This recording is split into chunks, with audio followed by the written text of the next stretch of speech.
தாய் தமிழ் உறவுகளுக்கு வணக்கம். கார் கொடுத்தால் கட்சி தாவ தயாராக இருக்கும் பிரபல தலைவர் என்ற தலைப்பில் இந்த காணொளியை நாம் காண்கிறோம். கார் கொடுத்தால் கட்சி தாவ தயாராக இருக்கும் பிரபல தலைவர் என்ற தலைப்பில் இந்த காணொளியை நாம் காண்கின்றோம். அரசியலில் சூட்கேஸ் கொடுத்தால் கட்சி மாறுவதற்கு பலர் தயாராக இருப்பார்கள். MLA seat, MP seat, councillor seat கொடுத்தால் கட்சி மாறுவதற்கு தயாராக இருப்பார்கள். ஆனால் ஒரு தலைவர் நல்ல ஒரு கார் கொடுத்தால் கட்சி தாவ தயாராக இருக்கிறார். அவர் யார் என்று நினைக்கிறீர்களா? அவர்தான் நாஞ்சில் சம்பத். நாஞ்சில் சம்பத் இவர் திமுகவில் இருந்தவர், மதிமுகவுக்கு வந்தார். ஜெயலலிதா அவர்கள் இனோவா கார் கொடுத்ததால் அதிமுகவுக்கு தாவினார். செல்வி ஜெயலலிதா மறைவுக்கு பிறகு டிடிவி தினகரன், சசிகலா ஆகியோருடன் இணைந்து பயணித்தவர்.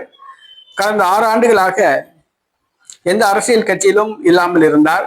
திமுகவுக்கு போக போவதாக பேசப்பட்டது. தற்பொழுது தமிழக வெற்றி கழகத்தில் இணைந்துள்ளார். தற்பொழுது அவருக்கு கார் இல்லை என்று கூறப்படுகிறது.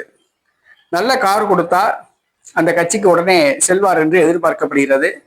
அவருடைய பையனுக்கு கல்லூரி ஃபீஸ் கட்டுவதற்கு சேகர் பாபு உதவி கேட்டாப்புல.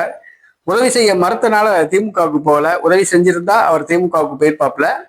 தற்பொழுது கார் இல்லாமல் அவதிப்படுவதாக கூறப்படுகிறது. நல்ல கார் கொடுத்தாங்கன்னா அந்த கட்சிக்கு தாவுறதுக்கு அவர் தயாராக இருக்கிறார். இவர் ஒரு குரங்கு மாதிரி மரம் விட்டு மரம் தாவிக்கிட்டே இருப்பாப்புல. ஒரு கட்சியில நிலைப்பாட்டுல இருக்க மாட்டாப்புல. அது இப்போ வயசு 80 வயசு ஆயிடுச்சு. மூளை குழம்பி போச்சு. என்ன பேசுறோம்னே தெரியாது. வாய்க்கு வந்தபடி உளறி கொட்டிட்டு இருக்காப்புல. கார் கொடுத்தால் கட்சி தாவ தயாராக இருக்கிறார் பிரபல தலைவர், பிரபல திராவிட தலைவர் நாஞ்சில் சம்பத்.